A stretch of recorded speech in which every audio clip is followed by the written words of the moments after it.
Well, demonstration of the shot cord system I've been doing for curtains. It's a 3mm. You can see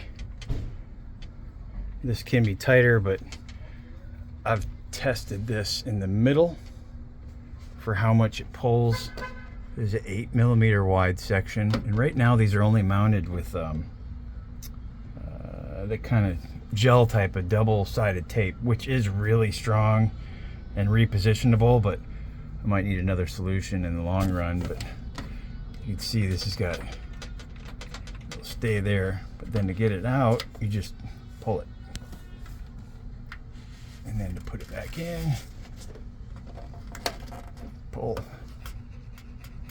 and there it goes. It might seem a little looser than it did before. I'll have to check. But what it is, this is 3mm shot cord, and the gap in here is 2.2 millimeters.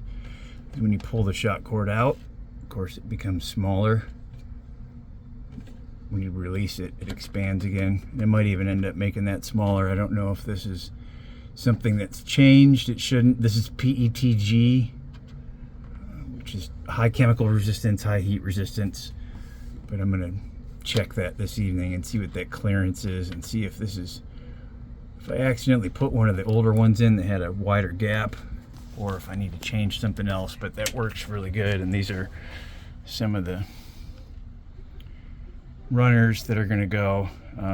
These are actually not the ones, these are the ones I was gonna use at first, which would go around this way, where the cord would be on this side of the curtain, and then I realized it would be better to have it on the inside of the curtain, and they're kind of curved. So there's also another one of these end pieces, but one in the middle with a little wider gap, so it can move either way if it needs to. But then the parts, they do look like that, but this part is curved that way.